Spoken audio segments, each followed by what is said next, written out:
You've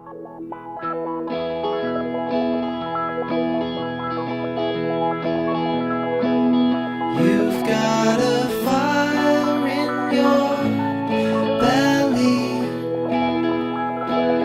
and swollen eyes staring back at me.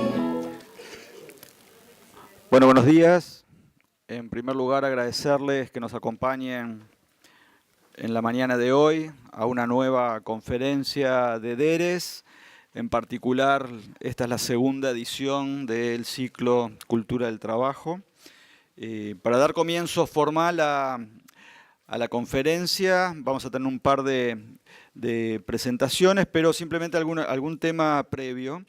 Quienes quieran informar o tuitear, ahí tienen y en la agenda de ustedes que tienen la carpeta, está el tuit de DERES, el hashtag ConfDERES 2017 para todo lo que tiene que ver con las conferencias de DERES de este año. Y a su vez vamos a tener durante la mañana un par de preguntas con un sistema online, donde vamos a hacerle preguntas a ustedes para que respondan en tiempo real.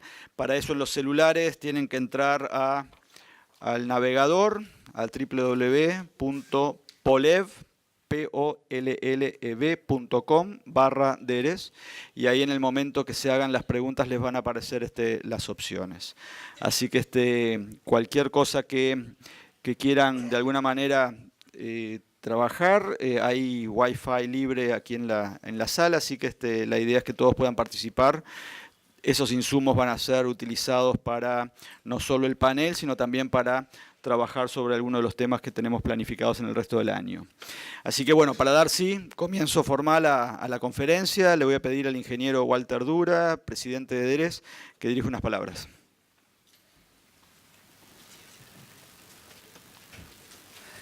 Bueno, buenos días a todos. Buenos días gracias a todos por estar aquí hoy. Gracias en particular al ministro Murro por acompañarnos y a todos ustedes. En particular, con el Ministerio venimos trabajando ya desde el año pasado este tema de cultura de trabajo y agradecemos justamente el acompañamiento que nos están haciendo y refrendar de que estamos a disposición para todo lo que desde las empresas que entendemos que trabajamos en este tema de responsabilidad social o sostenibilidad podamos aportar a este tema. Y justamente algo que uno viene escuchando últimamente es que se está perdiendo la cultura de trabajo. Y una de las cosas que se nos ocurrió es ir un poco a la esencia y saber qué quiere decir cultura de trabajo.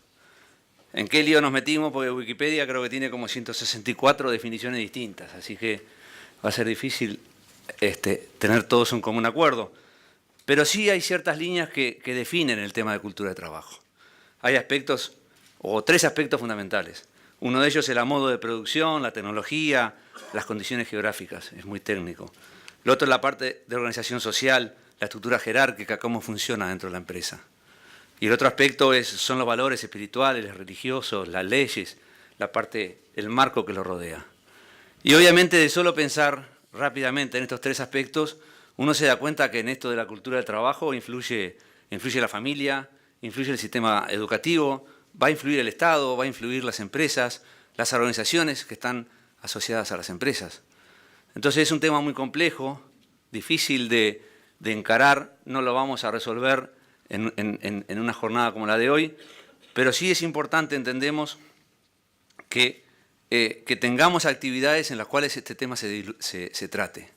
No es casualidad que DERES en estos últimos tiempos ha hecho varias conferencias y ha tocado varios temas, entre los cuales, vinculados a la cultura de trabajo, entre los cuales hablábamos en una de ellas sobre las culturas distintas que estamos viviendo en las empresas, los mayores con los más jóvenes, o la formación de unos con la no formación de otros, y tendemos a decir los buenos estamos de un lado, los malos están del otro, y esto no es así, ¿verdad? Es decir, la continuidad, la sostenibilidad de las empresas va a depender por esta unión de los distintos aspectos que tenemos o las distintas culturas que tenemos las personas que integramos una empresa. Eso fue una jornada muy interesante que tuvimos. El vínculo de la cultura de trabajo con el sistema educativo. Si quienes se acuerdan que juntamos a todas las instituciones públicas y privadas que hacen trabajos en contextos críticos y también aprendimos mucho de cómo tenemos que trabajar ese aspecto. O como tuvimos en la última conferencia en la cual técnicos extranjeros nos hablaron de cómo estaban encarando todo el tema del Big Data y la incorporación de tecnología en las empresas y en las innovaciones, y cómo en esos temas llegaban hasta pensar que tiene que pensar cuál es la característica del empleado para poder convivir con un robot, que no es lo mismo el empleado que convivía antes con otras personas cuando ahora va a tener que convivir con máquinas para hacer el mismo trabajo. Entonces, el aspecto es muy complejo, pero de alguna forma lo que queremos transmitir es DERES como institución que trabaja el tema de sostenibilidad, que está en el tema y fomenta todo el tema de los objetivos de desarrollo sostenible. Pensemos, por ejemplo, que el objetivo 8, entre los objetivos que nos pone es promover el crecimiento económico sostenido, inclusivo y sostenible, el empleo pleno y productivo y el trabajo decente para todos. No es poca cosa. Lograr niveles más elevados de la producción económica mediante la diversificación, la modernización tecnológica y la innovación. No es poca cosa. Por eso hoy elegimos hacia dónde va el trabajo en el Uruguay. Y lo que apuntamos es de que podamos con nuestras actividades y con nuestro compromiso en nuestro vínculo, en nuestra área de actividad, porque obviamente no vamos a poder estar trabajando en todas las áreas, poder mañana decir que colaboramos para decir que estamos ganando cultura de trabajo y no perdiendo. Este es un evento en el cual queremos aportar un poco sobre ese tema. Bienvenidos, muchas gracias otra vez y espero que la conferencia sea útil para todos. Gracias.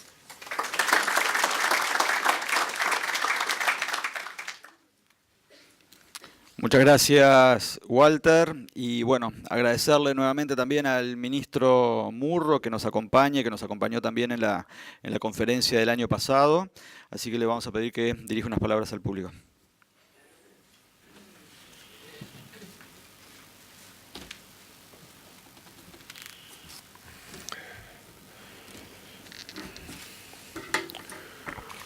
Muy buenos días a todas, a todos. Muchas gracias a DERES en primer lugar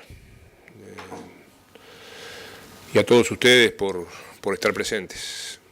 Que DERES haya encarado como está encarando, y no casualmente, sino metódicamente, el tema de la cultura del trabajo, para nosotros es un hecho trascendente, que queremos especialmente agradecer, señor presidente, señores directivos, señores participantes, porque entendemos que este tema es sustancial para el país. Cuando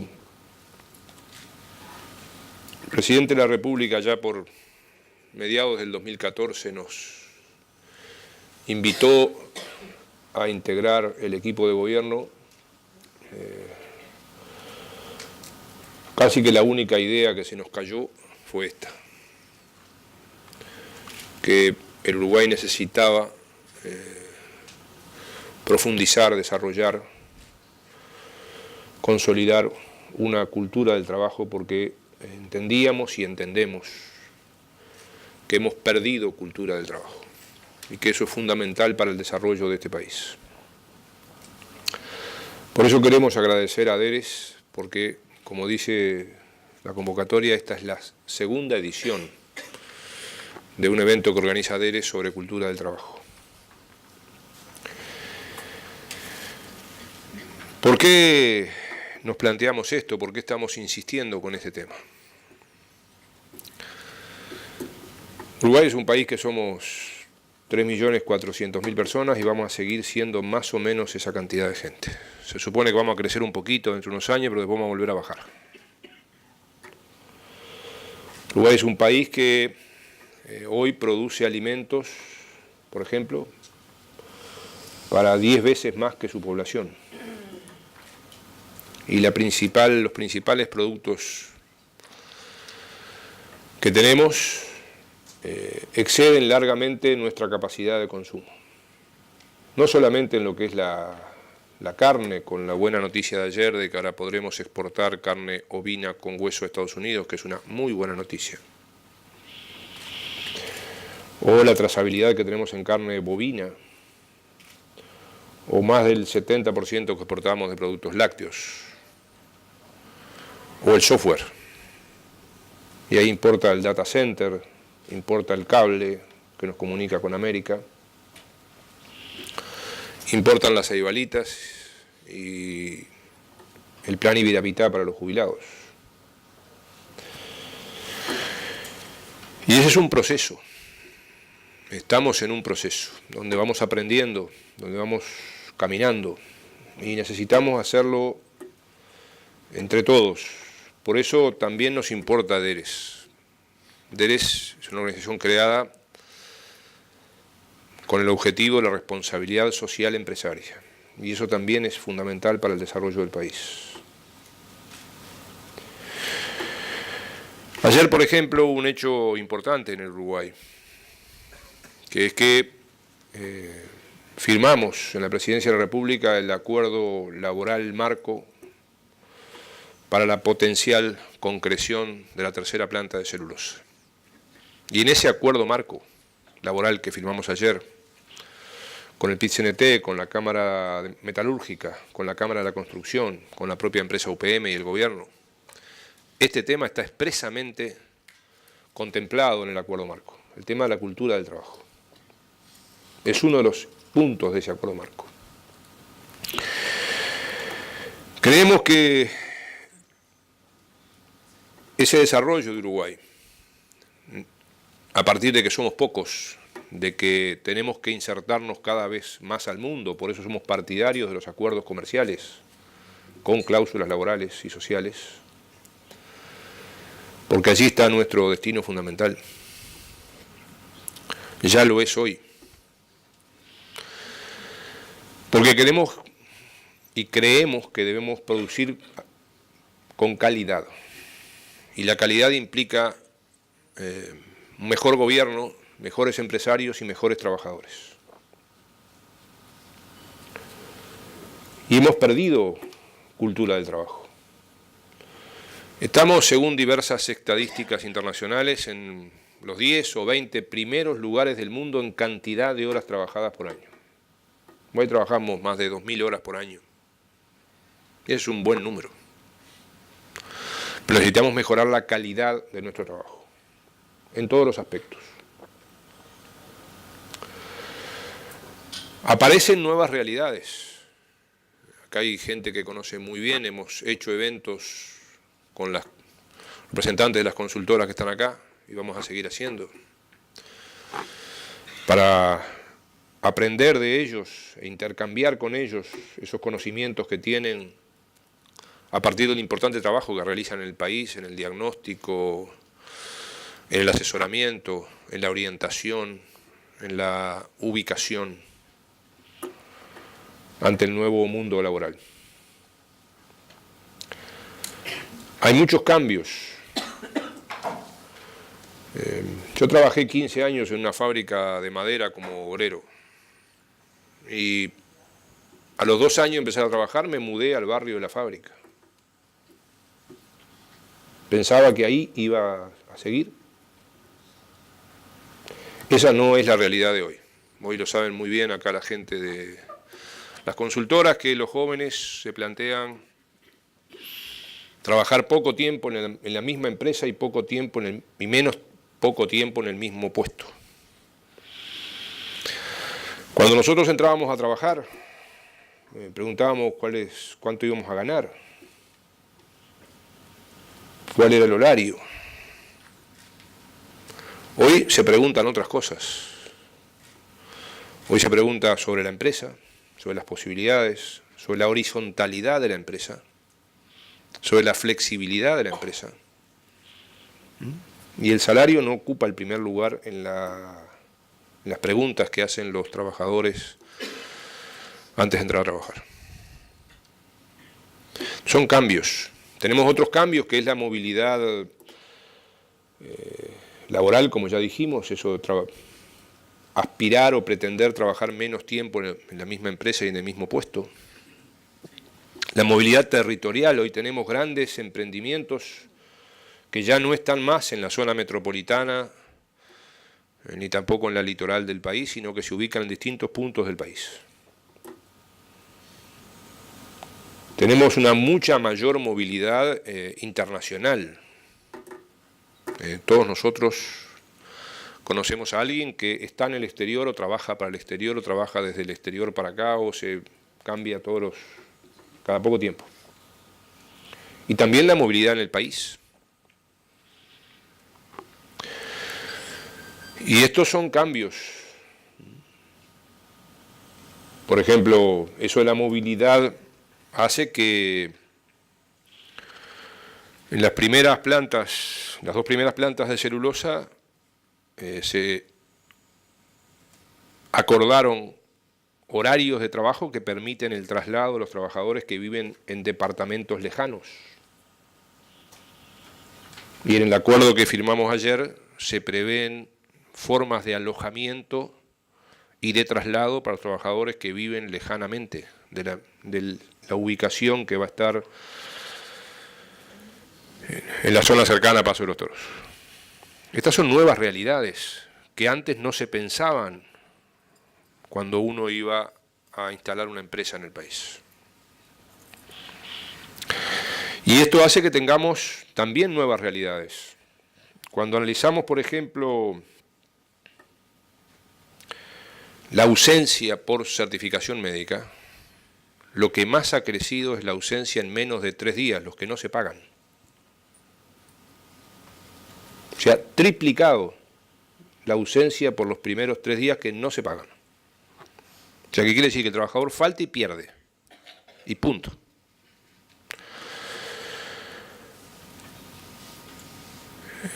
Antes era más difícil lograr que un trabajador faltara. Les podría contar también alguna experiencia como ex dirigente sindical. Nos costaba mucho lograr que un trabajador parara un día. Que parara 5 minutos nos costaba mucho. Hoy cuesta menos. Hoy la gente tiene una mayor facilidad para faltar. Y yo creo que ese es un tema también de cultura del trabajo. Y creo que hay que encararlo con diversos enfoques. Cuando hablamos de cultura del trabajo, a partir del grupo asesor que inicialmente funcionó en el Ministerio y que trabajó específicamente en esto, aquí hay algunos de sus integrantes presentes, tomamos una definición, yo diría, a la uruguaya de este tema. Hoy podemos ver que podríamos sintetizar lo que estamos pensando en 4 ejes. Uno es la cultura del trabajo en sí, partiendo de la base del valor humano. El trabajo es esencial al ser humano y debemos procurar que cada vez lo sea más. Creemos que el ser humano se distingue por el trabajo y ese es un valor fundamental. Y las políticas, en nuestra opinión, deben estar orientadas hacia eso. Y ahí tenemos temas éticos, temas de educación. Un segundo eje es la formación profesional continua. En este mundo actual es imprescindible la formación continua. Antes, hace unos años, uno podía decir que tenía un tiempo de estudio, un tiempo de trabajo y un tiempo de jubilación. Hoy todo eso se ha entreverado. Hoy es imprescindible que todos los días estemos aprendiendo, por la velocidad y la masividad de los cambios. O sea, hasta hace unos años, hasta hace pocos años, en Uruguay discutíamos si era, creo que hasta ético, se discutía si era ético que los pobres con su poca plata compraran celulares. Hoy tenemos en Uruguay 2 celulares por habitante. Y los pobres tienen celulares, y está bien.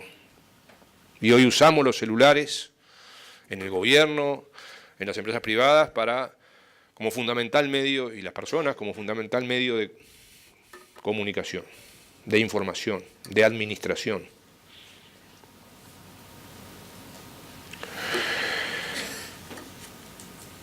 Esa formación profesional continua es indispensable.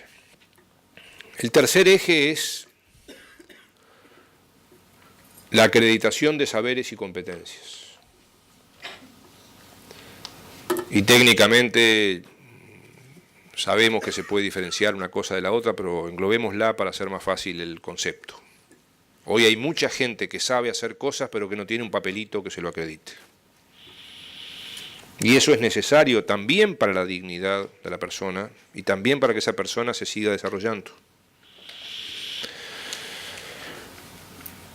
Y en cuarto eje es la culminación de estudios. Cuando diagnosticamos esto para la cultura del trabajo, nos sorprendió que el 40% de los trabajadores y empresarios en actividad en Uruguay hacia el 2014 no habían culminado la enseñanza media. Y la culminación de la enseñanza media es imprescindible para seguir avanzando en el desarrollo que el país necesita. 40% empresarios y trabajadores sin culminar enseñanza media.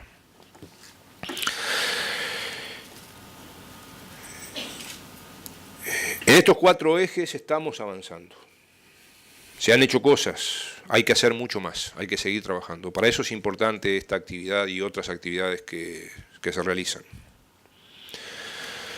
Sin duda que encarando los nuevos desafíos, el presidente de DERES señalaba, bueno, tenemos que aprender a trabajar con robots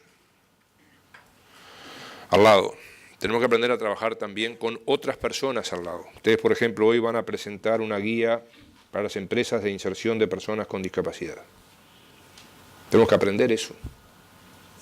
Tenemos que aprender porque los que somos más viejos acá,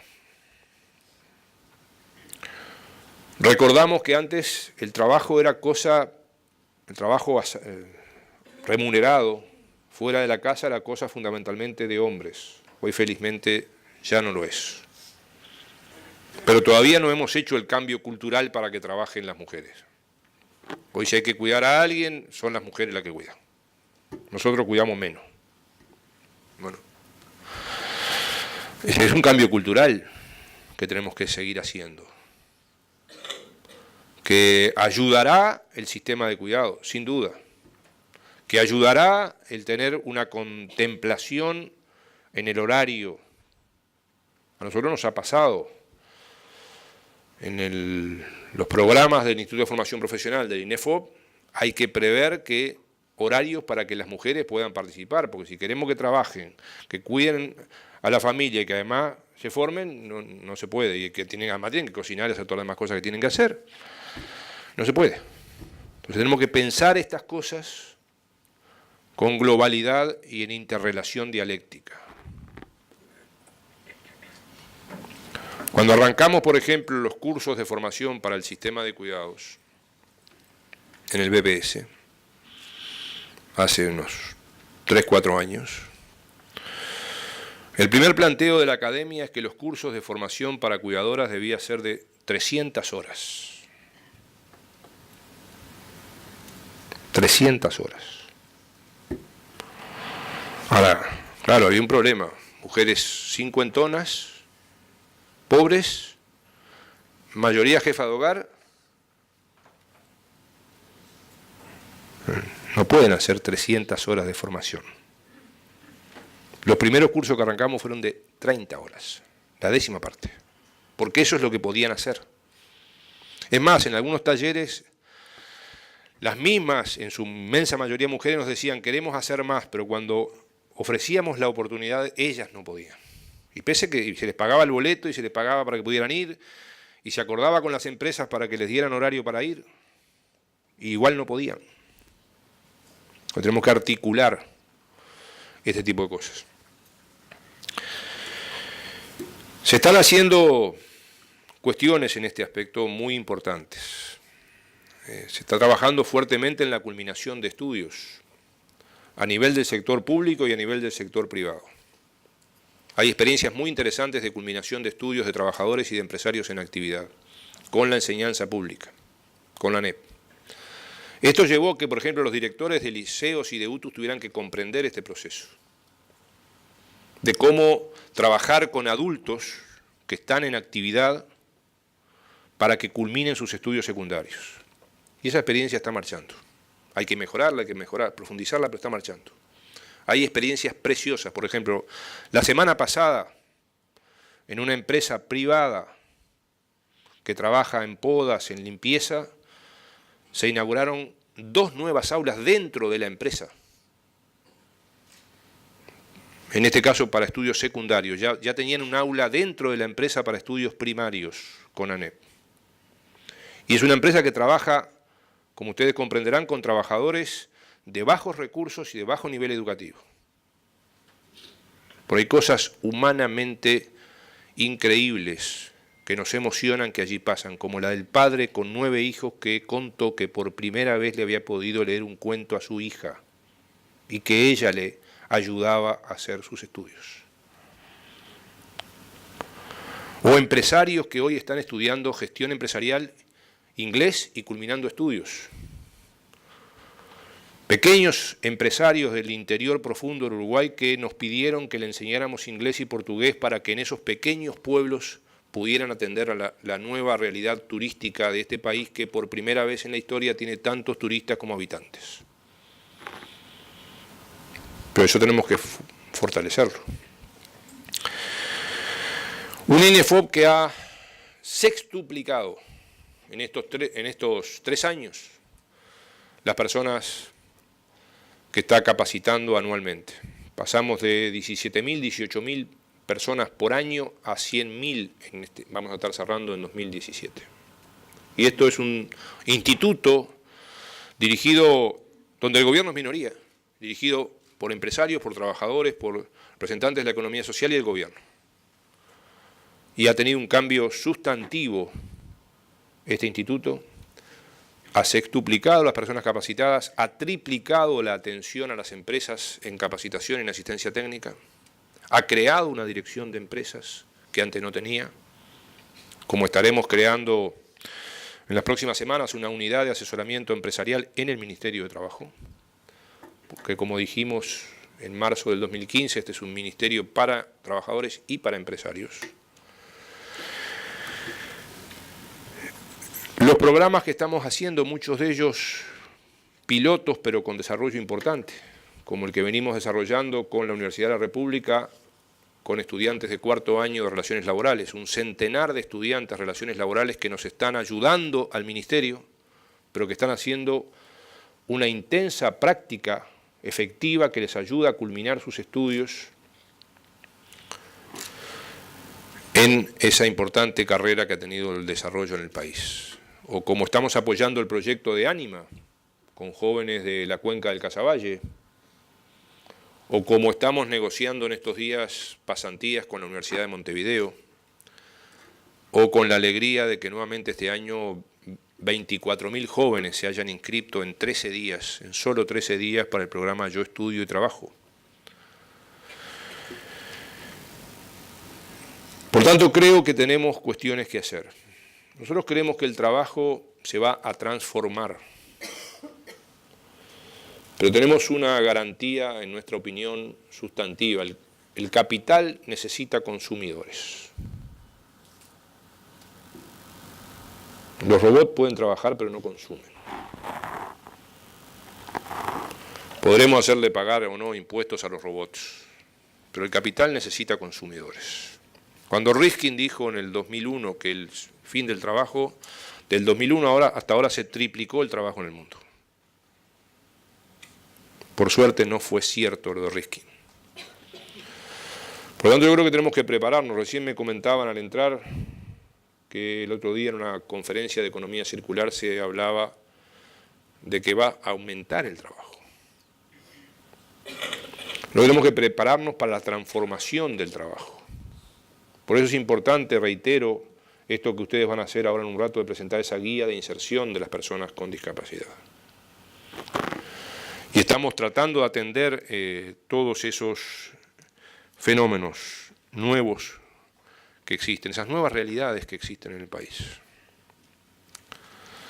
Y creo que en ese proceso es necesario el compromiso de las empresas, el compromiso de los sindicatos, de quienes trabajan en la investigación, en el asesoramiento, en la orientación, las consultoras, de organizaciones empresariales como DERES,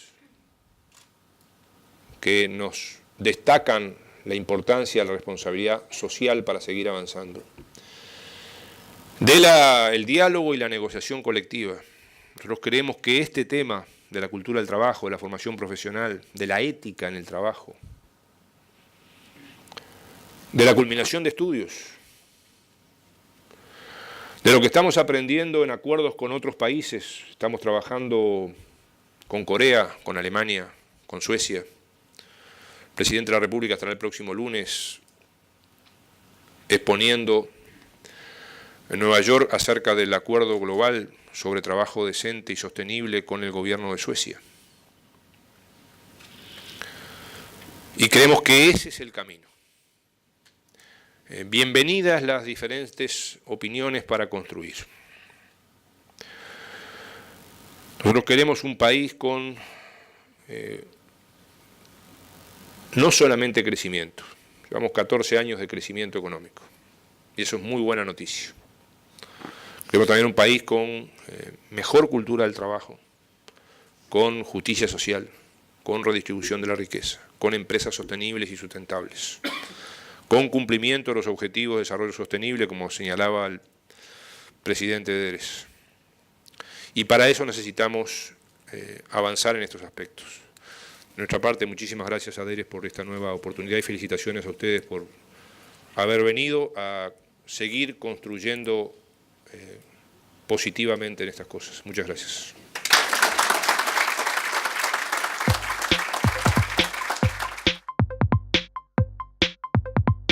Y bueno, como bien mencionaba tanto el ingeniero Dura como el ministro Murro, el tema del trabajo decente, la inclusión, es un tema que está en la agenda, principalmente dentro de los ODS, que es el marco dentro del cual DERES está promoviendo el desarrollo de la sostenibilidad.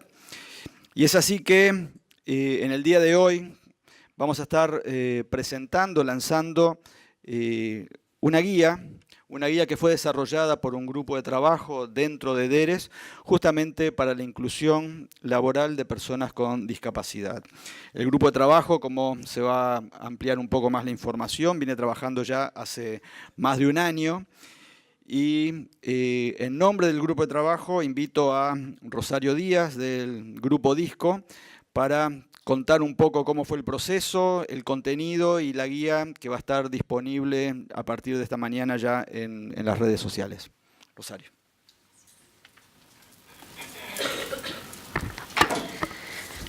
Bueno, buen día a todos. Es un gusto para mí estar hoy representando a este grupo de trabajo de compañeros de diferentes empresas, públicas y privadas, que decidimos en el día de hoy presentar este fruto del trabajo, que es la Guía de Inclusión Laboral de Personas con Discapacidad. En realidad, como decía Eduardo, hace más de un año, allá por mayo del 2016, fuimos convocados por DERES, invitados a un taller en ese momento de responsabilidad social, empresas y discapacidad. Ahí las empresas socias que fuimos invitadas comenzamos a transitar un poco sobre este tema que nos interesaba, y viendo esto fuimos invitados a un segundo taller en agosto del 2016, donde Pronadi se expuso, y ahí en ese taller sobre discapacidad e inclusión laboral fue que algunos de nosotros, en lo personal y muchos de mis compañeros, nos sorprendimos en esa exposición por determinados números que se mencionaron.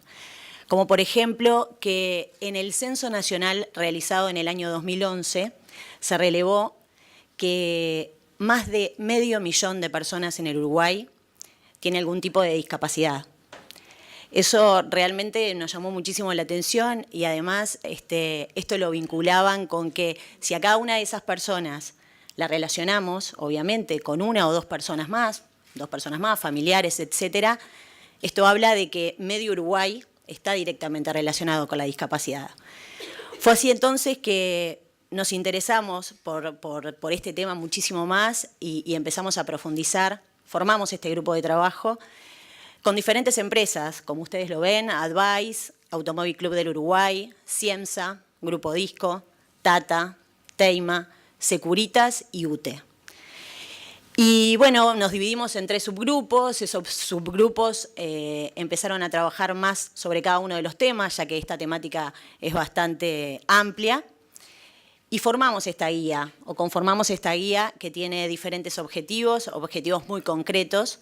Uno de ellos es orientar y promover en las empresas uruguayas la inclusión laboral de personas con discapacidad. Como le decía el ministro, este es un tema actual, un tema de hoy, y que en esto de la cultura del trabajo, en esto que nos lleva hoy, en esta convocatoria de DERES, este tema me parece que es muy importante.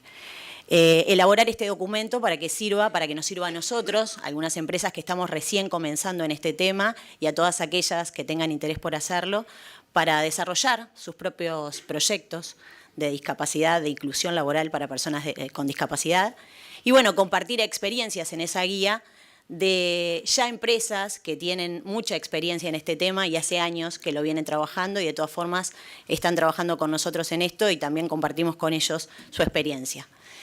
Los contenidos que ustedes pueden encontrar en esta guía van desde la propia definición de discapacidad hasta, como les decía recién, experiencias de inclusión laboral. Ustedes van a encontrar casos concretos muy ricos y muy lindos de personas con discapacidad trabajando en diferentes empresas de nuestro país. Bueno, tenemos la definición también de integración e inclusión, el marco normativo vigente y el proyecto de ley, sugerencias para la inclusión en diferentes empresas, cómo empezar a incluir, mitos y prejuicios sobre este tema, que son muchos, y también van a poder encontrar ahí apoyos, lugares donde las empresas se pueden asesorar para comenzar a trabajar un poco con este tema. ¿Dónde pueden encontrar la guía? A partir de hoy, ustedes pueden encontrar la guía en formato digital en la página y en las redes sociales de DERES. Ahí ustedes directamente la pueden descargar y van a ver el contenido completo de la guía. Y vamos a contar con el apoyo de DERES también para imprimir algunos de estos ejemplares para que las personas que tengan interés de tenerlo impreso así lo puedan hacer. Próximamente, con nuestro grupo de trabajo, vamos a estar trabajando en armar algún taller e invitar a aquellas empresas y público en general que esté interesado en este tema para ahí sí, ya con más tiempo, profundizar sobre los contenidos de la guía. Esto es bien cortito de mi parte y de parte de todos mis compañeros que forman este grupo. Agradecerle a DERES por esta oportunidad y por darnos los medios para poder realizar esta guía. Agradecerle a Eleonora y a Cristina de DERES que estuvieron acompañándonos en cada una de las instancias de trabajo y trabajaron con nosotros para la elaboración de la misma.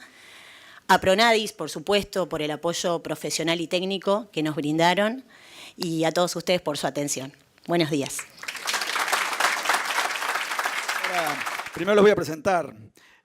Maximiliano Martucci, director comercial de Advice. A su lado, María Laura Volpi, gerente de consultoría en capital humano de KPMG. Luego, Geraldine Delfino, senior manager de PwC. Y Lucía Muñoz, gerente senior departamento de capital humano de Deloitte. Muchas gracias por acompañarnos. Venimos conversando con ellos ya hace un tiempo en preparación de esta conferencia. Pero entonces sí, le tiro la pregunta a Maximiliano.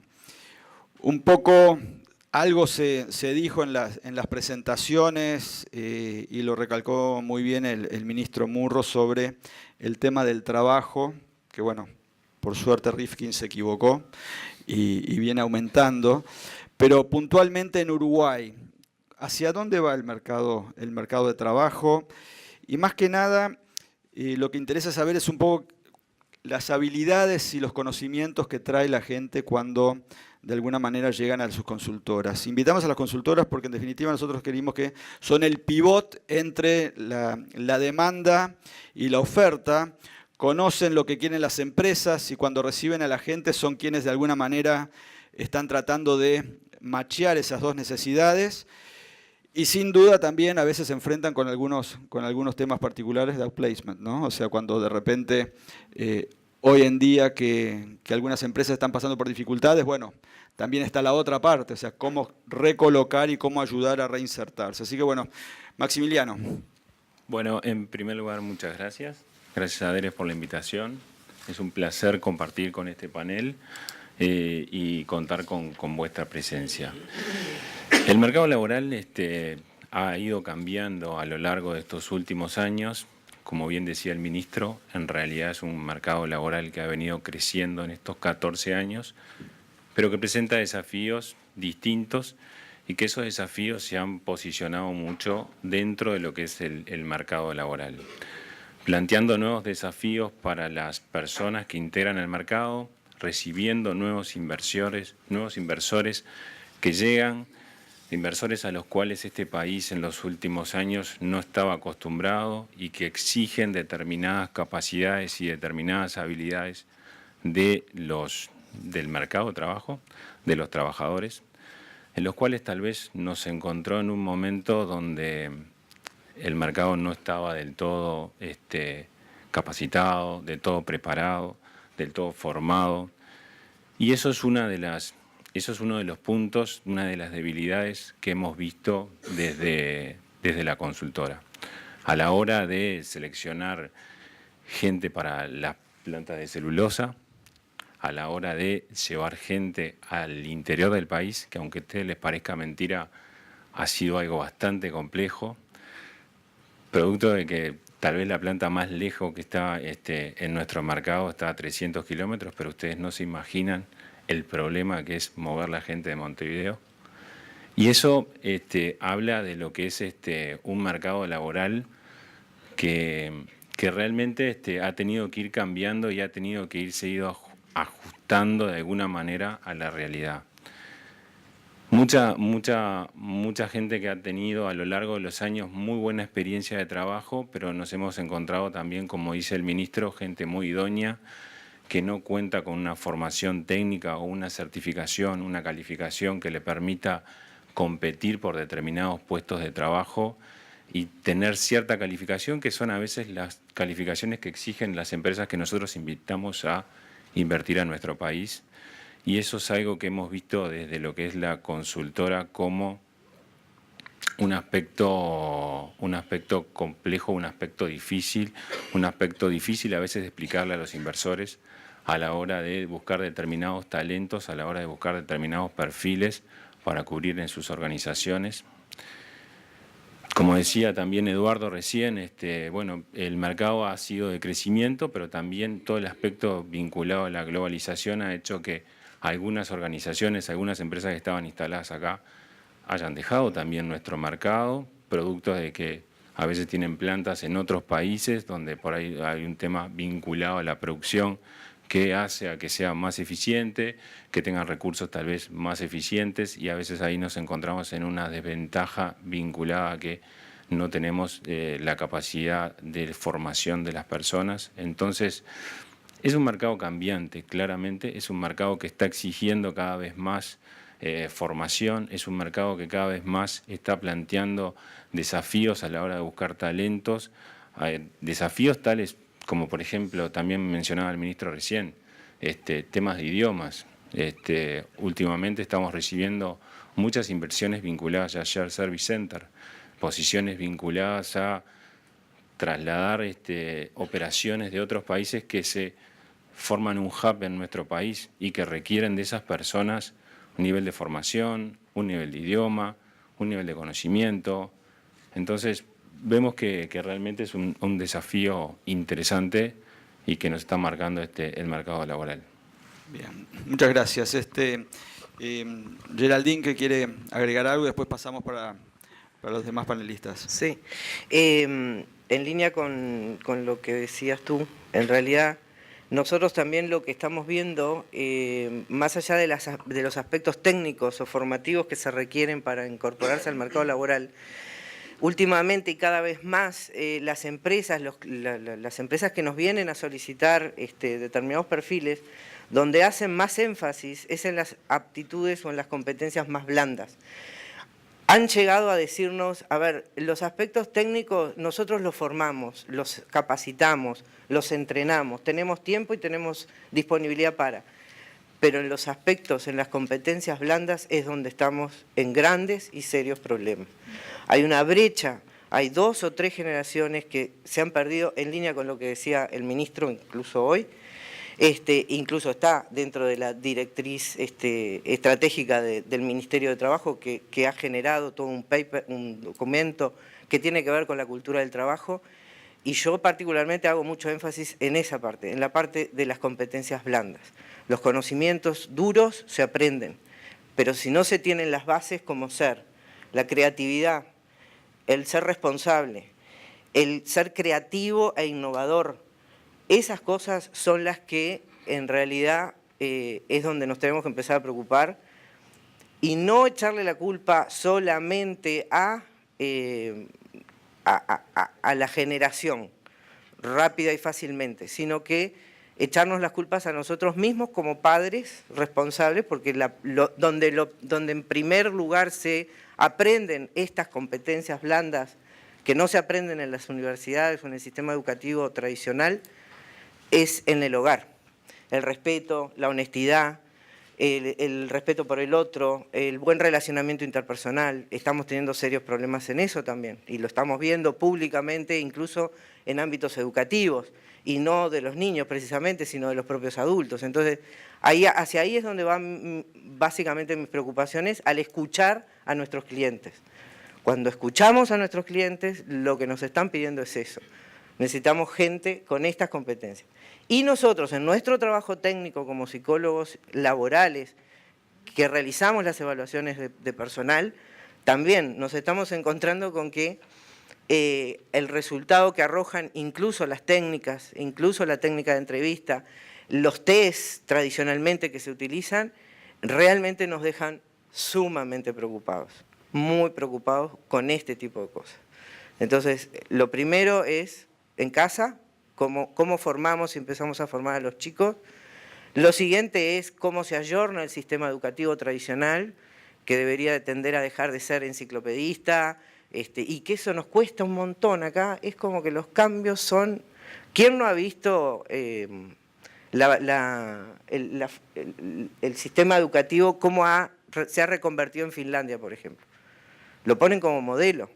Estamos años luz de eso, pero nos cuesta un montón tratar de lograr cambiar y hacer el switch de decir, bueno, o nos ayornamos con un sistema educativo que forme de manera, en el ejercicio de determinadas competencias como el trabajar por proyectos, el adquirir habilidades para trabajar con equipos, con inteligencias diferentes, todo ese tipo de cosas. Realmente creo que ahí es donde, y están en línea con lo que es la cultura del trabajo desde mi punto de vista, ¿no? Sí, no sé, agregan y después pasamos a Lucía. Bien, quería agregar a lo que decía Geraldine y Maximiliano, en esto de la formación en habilidades blandas, que creo que en la educación hay espacios, de hecho hay algunas universidades que están incorporando alguna iniciativa en este sentido, hay espacio para trabajar en esto. Y agrego también la capacidad de adaptación a los cambios relacionados a lo que decías recién, que es algo que va de la mano con todos los cambios que se ven a nivel de la tecnología, la automatización, la robotización, el que las personas puedan adaptar y entender esa complementariedad entre la automatización y las personas, lo que podemos aportar nosotros, que quizás una máquina no lo puede hacer en esas habilidades blandas, agregar lo que es trabajo en equipo, liderazgo y fundamentalmente también la visión estratégica, que es algo que quienes van a trabajar después con los procesos, con los robots o con la tecnología que sea, tenemos que aportar desde ese punto de vista también en la visión más allá de lo que se realiza en el día a día, esa visión de todo el negocio a mediano y largo plazo, ¿no? Lucía. Pasamos a Lucía. Ahí. Sí, perfecto. Capaz que nos estamos adelantando, igual nos apasionamos No, todos esto y es así. estamos respondiendo todas las preguntas juntas. Pero de la mano con lo que hablábamos, yo creo que cuál es el tema con las habilidades técnicas. Y claramente en realidad se buscan, y cuando nuestros clientes están buscando profesionales o trabajadores, buscan que tengan determinada orientación y demás. Pero claramente a lo que estamos enfrentándonos es que las carreras, como las conocemos hoy, cada día más tienen un lapso de tiempo, de duración, donde esos conocimientos son válidos, que se va cortando. Y si nosotros mismos pensamos, bueno, ¿qué fue lo que aprendí, ¿no? En la educación formal y qué tanto de eso aplico hoy por hoy? Bueno, cada vez esa brecha es mayor, porque claramente la velocidad de los cambios hace que es exponencial cómo se va transformando lo que aplico en el día a día. Con lo cual, y coincido plenamente con mis compañeros, el tener trabajadores que están adaptados a poder aprender, a reconvertirse, a aprender día a día, a trabajar en equipo, es lo que hoy por hoy más se está buscando, y coincido que la adaptación al cambio, y otro de los elementos que creo que es la tolerancia a la frustración, y ahí sí, de la mano con lo que son las nuevas generaciones, donde todo es inmediato, claramente las organizaciones lo que están empezando a entender es que esas nuevas generaciones, que a ver, cuando hablamos de nuevas generaciones y se habla de los millennials, estamos hablando de gran parte de los trabajadores, ¿no? Y depende qué autor encontramos si queremos sentirnos dentro de los millennials o no, pero claramente yo estoy en el límite, pero puedo decirlo. Pero en realidad, a ver, ¿no? Miramos al costado y somos todos quienes estamos coexistiendo con estos cambios que nos sorprenden, y no pasa únicamente por las nuevas generaciones, sino también por los que ya venimos trabajando, que nos damos cuenta que lo que aprendí ya no es lo mismo que tengo que aplicar hoy, y bueno. Y coincido también en que la educación algo está haciendo, y empiezan a aparecer algunas materias optativas en universidades donde, bueno, te enseño sobre transformación cultural de la organización, o bueno, empiezan a haber ciertas cosas, pero básicamente eso está también... son elementos que tenemos que preguntarnos entre todos, ¿no? ¿Qué tanto estamos haciendo desde la educación formal para formar profesionales que, más allá de los aspectos técnicos, tengan todas estas competencias que son las que después van a jugar el partido? Bien, bueno, pero sigo contigo, Lucía. Hace poco leía que todos tenemos dentro un reloj. Hay varios relojes, hay relojes biológicos, pero también tenemos relojes laborales, y muchas veces se agotan esos relojes. Y cuando se agota el reloj, que de repente antes en las generaciones anteriores se decía, bueno, el trabajo para toda la vida, hoy hay una rotación mucho mayor. ¿Cuál es el desafío que ustedes encuentran para retener a las personas? O cuando quizás la misma persona que ustedes de alguna manera pudieron colocar en una empresa, de repente a los 2 o 3 años la encuentran nuevamente buscando, y no quizás necesariamente por un tema económico, ¿no? ¿Cuáles son los aspectos que ustedes consideran que hoy se mueven para retener a las personas? Si no estamos hablando únicamente de los millennials. Sí. Capaz que empiezo yo ahí creo que los desafíos de la organización parten en la retención y también en la atracción, porque una de las cosas que normalmente, ¿no? decimos, bueno, las organizaciones son las que salen a buscar hoy por hoy a quienes van a trabajar, y plantean, bueno, estoy buscando un profesional con estas y estas características, y cada vez, y creo que mis compañeros van a coincidir, nos enfrentamos más a que son los trabajadores los que eligen a qué organización y en qué organización quieren trabajar, y creo que tiene mucho que ver con lo que comentábamos al comienzo en la introducción. O sea, hoy por hoy las organizaciones, para empezar, tienen que ofrecer, y esto de la marca empleadora, que está cada vez más, se escucha más, tienen que ofrecer una propuesta de valor que vaya desde la responsabilidad social de la organización, porque los jóvenes, hoy por hoy, si no se sienten identificados con esos valores de la organización, empiezan realmente a dudar si quieren ser parte o no, y al mismo tiempo tienen que ofrecer opciones de aprendizaje, o sea, que la gente se sienta que está aprendiendo, porque si no, evidentemente, al momento de plantearse cambios, van a optar por estar en otro lado. También otro de los elementos que me parece que ahí se incluyen es que vivimos en una era de transparencia absoluta a nivel de las redes sociales, y nosotros mismos nos damos cuenta cuando empezamos a tratar de encontrar, ¿no? como candidatos para ciertas posiciones, donde son los candidatos los que miran a ver, bueno, ¿quiero o no quiero trabajar en esta organización? Hay páginas, sitios web web, hay uno en particular que se llama Glassdoor, donde uno puede ingresar y puede ver, bueno, cuál es el puntaje de esta organización en materia de ser empleador, cómo son los líderes, cuál es la cultura. Y dicho por empleados actuales o empleados que trabajaron antes, con lo cual me parece que eso es una de las primeras, ¿no?, patas en el asunto, es no solamente cómo retengo, sino también cómo atraigo. Y una vez que atraje y están realmente en la organización, yo creo que allí juegan varias cosas. Primero, ¿qué es lo que primamos, ¿no? En esto el otro día leía sobre los millennials, que se entiende, quizá no en Uruguay, pero globalmente, que van a trabajar cada uno en su vida hasta en 7 industrias diferentes. Y no estoy hablando de organizaciones, sino que por cada industria capaz que en más de una organización. Con lo cual, esto de trabajo 20 años o 30 años en la misma organización, de por sí ya está cuestionado. Y también como organización tengo que entender que esa rotación me puede traer cosas que si las acompaño bien me pueden ayudar. Pero cómo retener, para responder la pregunta, yo creo que básicamente es empezar a elaborar prácticas políticas de recursos humanos que acompañen lo que buscan las nuevas generaciones y las no nuevas, pero que están coexistiendo y conviviendo allí, como flexibilidad, que después podemos como conversar más, pero la flexibilidad, el aprendizaje creo que es realmente clave, el generar una cultura a nivel de valores que ayuden al compromiso del empleado y que esto de me pongo la camiseta, porque tampoco es verdad que las nuevas generaciones no se ponen la camiseta de la organización, creo que si logramos hacer que encuentren, eso existe. Y después otro de los aspectos que creo que son básicos es el liderazgo, el formar líderes y atraer líderes que sepan trabajar en equipo. Más, ya no existe ese líder héroe que antes, ¿no?, que formaba, sino que ahora son líderes que realmente tengan las habilidades para trabajar con otros y generar redes. Geraldine mencionaba, trabajamos por proyectos hoy por hoy. Ya no existe eso de, no solamente dependo de mi área, sino que hoy por hoy me relaciono todo el tiempo. En la medida en que le doy ese ambiente más fresco a quienes trabajan conmigo es más fácil. No sé si alguien quiere agregar algo sobre este tema de la retención. Geraldine, después pasamos con Maximiliano.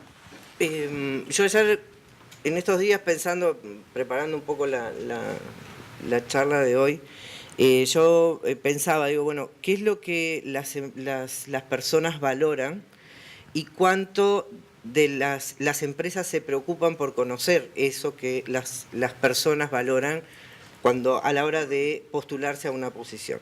Y en línea con lo que ella decía, las personas hoy, no solo las nuevas generaciones, también las más veteranas, ¿no?, lo que hacen es, primero piden referencias de la empresa.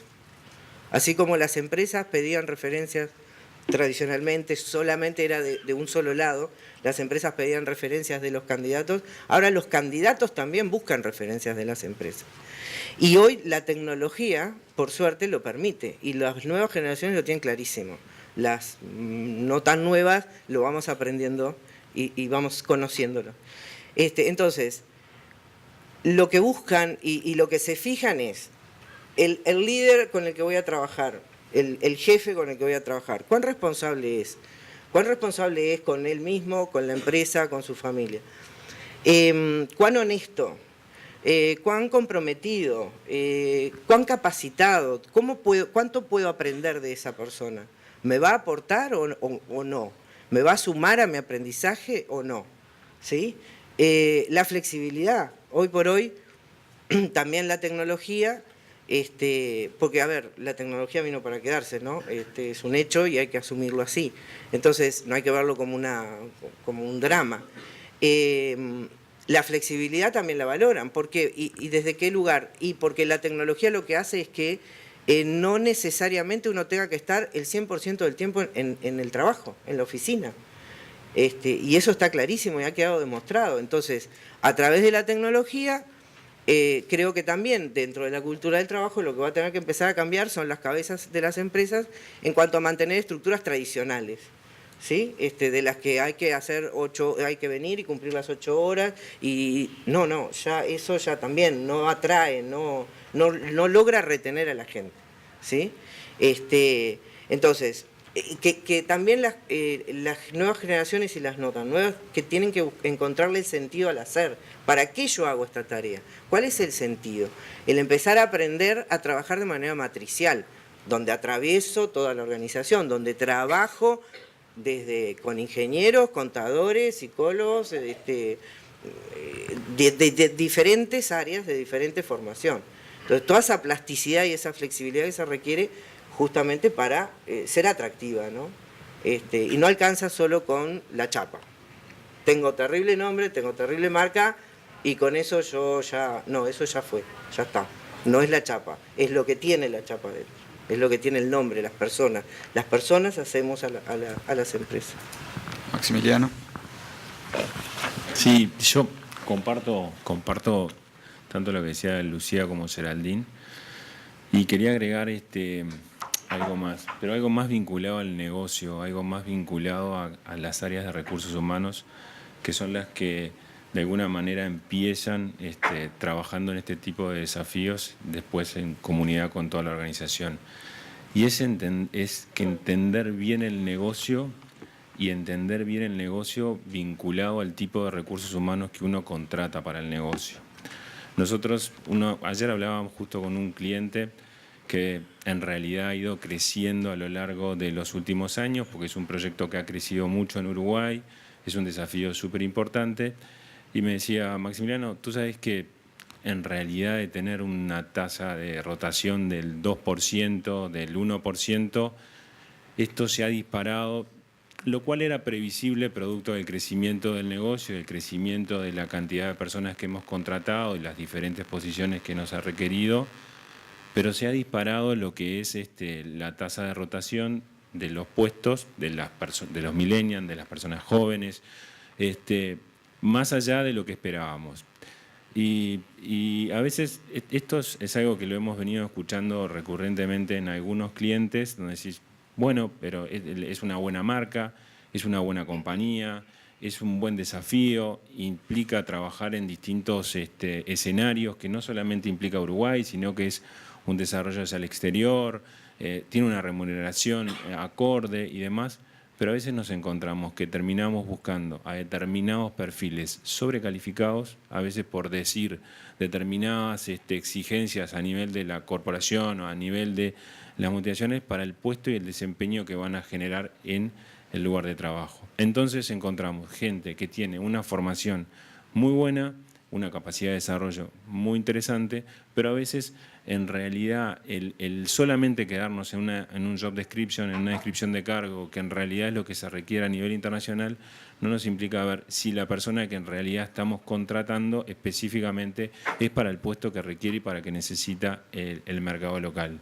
Y sobre la base de eso genera una situación a corto o mediano plazo que va en detrimento de poder retener a esa persona, porque esa persona luego va a decir, termino desempeñando una tarea a la cual me encuentro con más calificación para lo que tengo que hacer diariamente.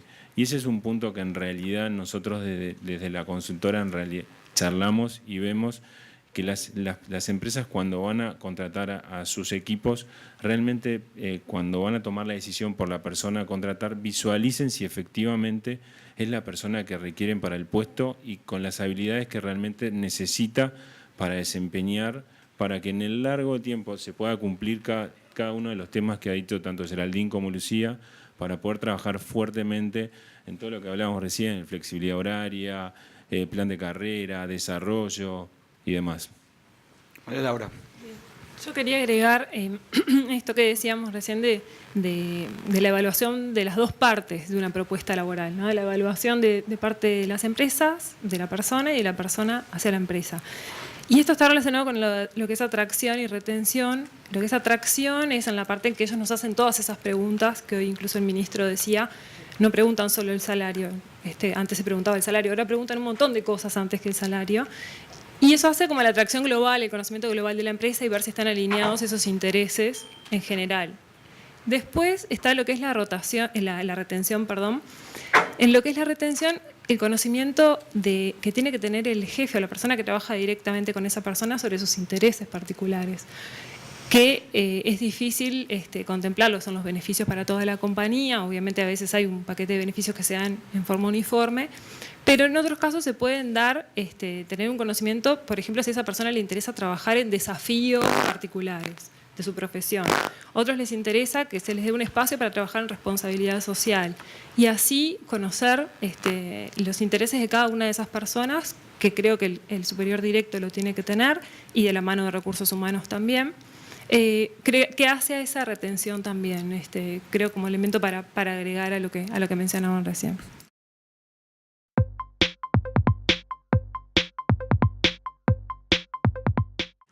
Uno de los temas que el año pasado se dio a conocer un estudio que hizo el economista Munjo y Pablo Regente en la Universidad de Montevideo sobre cómo se veía el futuro del trabajo según la preparación de las personas, ¿no? Y a medida que uno veía que las personas se iban capacitando más, tenían menor posibilidad obviamente de quedar sin trabajo, lo cual era, por un lado, un incentivo para estudiar, pero bueno, como hemos visto en muchas oportunidades, el tema de educación es un tema bastante complicado, por lo cual hay un gran número de personas que pueden quedarse sin trabajo en el corto plazo. 54%. Exactamente. Según ese estudio. Según ese estudio, sí, había un 19 si tenía MBA que se quedaba. Pero bueno. 20 años más o menos. Entonces, a ver, empiezo con María Laura. ¿Cuáles son los trabajos o los lugares de trabajo que están en mayor riesgo, o las personas también que están en mayor riesgo de desaparecer? Si hay posibilidad de reconversión, si las empresas les están planteando justamente un plan de reconversión para adaptación, y cómo lo están viendo. Bien, mucho escuchamos de que las posiciones que se están hoy sustituyendo y se van a seguir sustituyendo son las asociadas a actividades más repetitivas, más rutinarias. Eso incluye un montón de actividades. Nosotros hoy ya vemos la sustitución de muchos cajeros, muchos roles de atención al cliente, en Uruguay incluso, no estamos hablando de otros países, aquí en Uruguay ya se está dando. Eso se puede replicar un montón de otros roles dentro de las organizaciones, pero lo que hay que tener en cuenta en esto de las actividades es que también, más allá del ámbito estrictamente corporativo, en la medicina, en el agro, también hoy en Uruguay se está trabajando con tecnología y se están sustituyendo puestos de trabajo. En muchos casos entiendo que se da la posibilidad, lo hemos visto, se da la posibilidad a las personas que su puesto va a ser sustituido de reconvertirse. En otros casos quizás no está la opción dentro de la organización, y allí es donde pasamos a los procesos que hoy mencionaban de outplacement, de desvinculación por parte de las empresas. Pero lo que también tenemos que tener en cuenta en este punto es que la actitud de las personas y esa capacidad de adaptarse a los cambios es lo que los hace en muchos casos, al menos les da ese lugar de encontrar otro espacio dentro de la organización. Eso es parte de las habilidades más personales, no solo de los conocimientos técnicos, sino de las habilidades personales que se requieren para una continuidad dentro de la empresa. Depende de varios factores, depende de que la empresa tenga la posibilidad de darle otro espacio dentro de la organización, y también depende de que la persona tenga esa actitud para poder permanecer y ese interés en permanecer en la empresa en otro rol, ¿no? Hoy decía Geraldine, lo que son los conocimientos técnicos, las empresas en muchos casos están dispuestos a capacitar a las personas, pero en las habilidades más blandas es lo que más cuesta aún. Está cambiando esto, pero todavía cuesta. Creo que lo que diferencia en muchos casos son esas habilidades que puede tener la persona a nivel de habilidades personales para reconvertirse y para poder aportar desde otro rol. Para poder trabajar en un rol que se está creando o en un rol que quizás no se está creando, es un rol que ya existe, pero que se le agregan algunos componentes diferentes. Amazon, por ejemplo, está próximamente a crear un centro logístico en Barcelona, donde se prevé que 3.500 robots van a trabajar en ese centro logístico. Imagínense, asociado a eso, así como se van a trabajar 3.500 robots, van a haber 100 personas que vinculados a la tecnología le van a dar soporte a esos robots. Y así se van reconvirtiendo, digamos, en los peajes. Los peajes también, la tendencia es a que cada vez más se van a transformar en peajes totalmente automatizados. ¿Y qué pasa con las personas con los seres humanos que ocupaban ese rol? Y bueno, se reconvierten, se van a tender a reconvertir para brindarle asistencia al viajero, asistencia al turista. Depende cómo se encare esto del avance de la tecnología, y con qué cabeza lo encaremos y con qué actitud. Si vamos a oponernos totalmente, como pasó no hace mucho, yo leía una noticia en Argentina, que hubo el Banco Central quería pasar a hacer todo el envío de los estados de cuenta de manera electrónica y obviamente todos se pusieron en contra. Hicieron un paro y lograron que esa medida se echara para atrás. Sin embargo, en los peajes, creo que de Córdoba, la actitud fue distinta. Dijeron, bueno, esto ya está instalado, tenemos que hacer algo. Fueron con una propuesta al Ministerio de Trabajo para ver cómo pensar de reconvertir a las personas que... Entonces, pasa por la actitud con la que encaremos estos cambios. Si nos vamos a poner en la vereda de enfrente y a tirar piedras contra esto porque no estamos complicados. Si lo absorbemos como parte de la dinámica de la vida es esto, es cambio, bueno, entonces seguramente vamos a estar mejor preparados. Incluso más allá del estudio que hizo Muncho, el Foro Económico, yo traje acá un dato del Foro Económico Mundial del 2016 que le llamó Cuarta Revolución Industrial, la robotización. En ese foro se concluyó que con el desarrollo de la inteligencia artificial, la robótica, la nanotecnología, la impresión 3D, sobrevendrá la pérdida de 7 millones de empleos en el mundo en los próximos 5 años. A la vez que se crearán 2 millones de empleos nuevos en las áreas de computación, ingeniería, arquitectura y matemática. Si bien son números muy importantes, también de vuelta depende con qué actitud encaremos nosotros estos cambios. Bien, esta pregunta nos da pie, igual vamos a continuar con esto, a responder, invitarlos a responder esta segunda pregunta, justamente sobre el tema tecnología. Ahí pensando en el sector en el cual pertenecen, ¿cómo ven el impacto de la tecnología en los próximos 5 años? Si sustituirá lugares de trabajo, genera nuevos, o eventualmente habrá un equilibrio entre los que se pierden y los que se crean.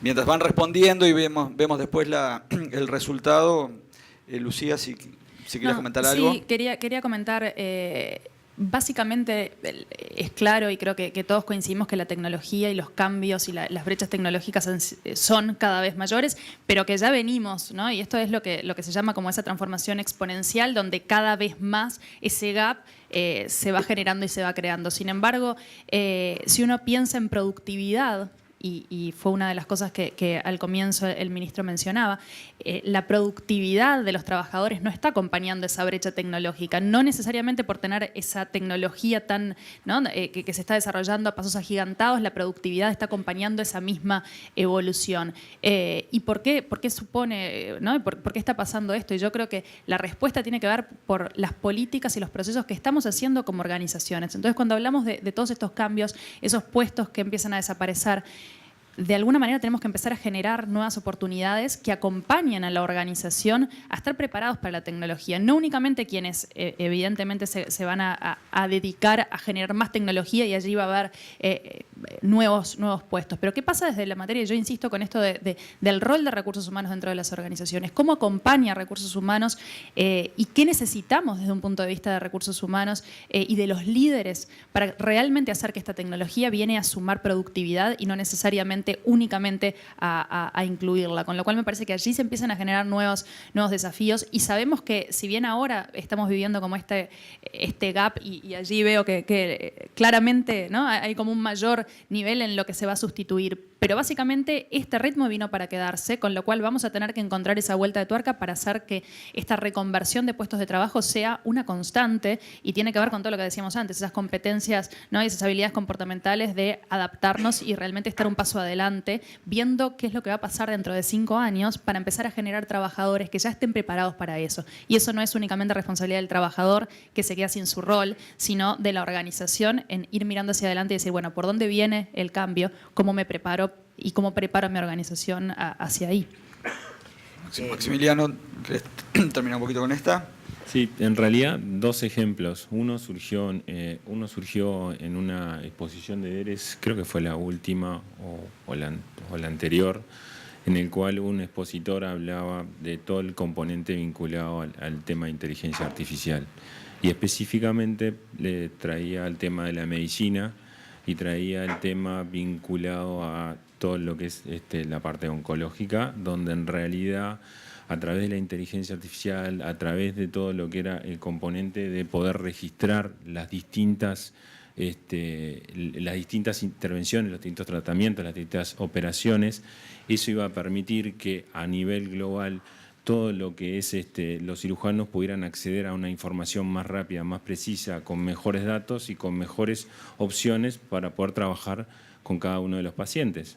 Entonces, sí, claramente uno tiene que trabajar, y desde las organizaciones, desde el ámbito empresarial, desde el área de los recursos humanos, tiene que trabajar en apoyar a la gente, en transformar a las personas, en trabajar, pero no verlo como un tema de amenaza solamente, sino que trabajar con ellos en todo lo que es la complementariedad de que esto, como decía Geraldine, llegó para quedarse, es una realidad, y bueno, y sobre eso hay que trabajar con las personas. Y un ejemplo más es: a mí me encanta la aeronáutica, tengo 2 años, me faltan 2 años para recibirme de piloto, me encanta la aeronáutica, pero nosotros volamos y hablamos de los pilotos y vamos a subir la tripulación, pero los aviones hoy por hoy podrían volar solo y no necesariamente tendríamos que ir con los pilotos. Y eso hay una complementariedad, que los aviones pueden subir, pueden despegar, pueden bajar, pueden estar arriba, y no necesariamente en realidad necesitamos los pilotos ahí. Entonces vivimos con eso, siguen existiendo esas profesiones, siguen trabajando. Nosotros también pedimos que estén ahí arriba, tal vez por un tema de confianza, pero bueno, pero en realidad eso se podría dar. Sí. Bueno, sí, como tú mencionabas en la última conferencia que realizamos sobre tecnología y competitividad, aquí mismo el gerente general de Prosegur Seguros comentaba que ya en Uruguay lo tenemos, son los porteros eléctricos, que son los tótems, que directamente ya no están las personas ahí, sino que hay en la central hay una persona con 20 monitores y está viendo las 20 entradas de 20 edificios, y bueno, desde ahí monitorea el tema. Y mismo acá en la audiencia tenemos gente del supermercadismo, y como consumidores lo estamos viendo cada vez más, el tema de la inclusión del autoservicio y los cajeros, por lo cual, si juntamos eso que está pasando acá y vemos un poco los resultados, que el 60% de quienes respondieron dicen que, bueno, que la tecnología va a sustituir lugares de trabajo y un 30% va a generar nuevos, hay todo un desafío para irse preparando. Pero entonces ahora les voy a ir por otro lado, totalmente distinto, una realidad que estamos viviendo. Y uno ve cada vez más que en el área de servicios tenemos cada vez más personas inmigrantes que han venido, ¿no? ¿Y cuál es el factor por el cual están sustituyendo trabajo de personas, de uruguayos? ¿Simplemente tienen otra preparación? ¿Qué está pasando que hoy por hoy estamos viendo más personas de países centroamericanos, latinoamericanos, que están trabajando en el área de servicio? ¿Cómo lo ven ustedes cuando los reciben y cuando las empresas les están pidiendo? ¿Hay algo que valoran que quizás los uruguayos no pueden aportar? A ver, desde nuestra experiencia, los extranjeros que nosotros estamos recibiendo básicamente son venezolanos, diría que en su gran mayoría, lamentablemente, digo, por todo lo que están viviendo. Y otra realidad es los dominicanos, los bolivianos, los cubanos, son otra realidad. Nosotros, por ejemplo, no tenemos experiencia en procesos de selección en los cuales dominicanos, bolivianos, hayan participado de procesos de selección. Sí tenemos experiencia con venezolanos. Los comentarios en general son de que son una fuerza laboral, la venezolana particularmente, que llega muy calificada, muy calificada. En algunos casos tenemos el tema de que son profesiones en las cuales no es tan fácil, no sé, un abogado, por decir algo. El otro día escuchaba una nota que le hacían una entrevista a un matrimonio, eran los dos, ella era abogada y creo que él también, y terminaron poniendo un kiosco en su casa, porque mientras hacen prácticamente tienen que estudiar toda la carrera de vuelta.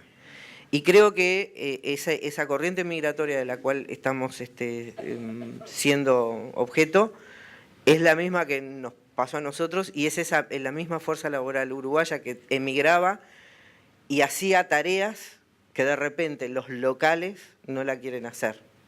Y bueno, de alguna manera esto acá creo que es lo que está pasando también, ¿no? He entrevistado personas que, por ejemplo, venezolanos. La otra vez entrevisté a una chica que es ingeniera agrónoma y sin embargo está trabajando como mesera en un restaurante en la Ciudad Vieja. Está sobrecalificada. El esposo lo mismo, es ingeniero agrónomo, tienen posgrado, maestría y demás, pero está trabajando, creo que había conseguido de taxista.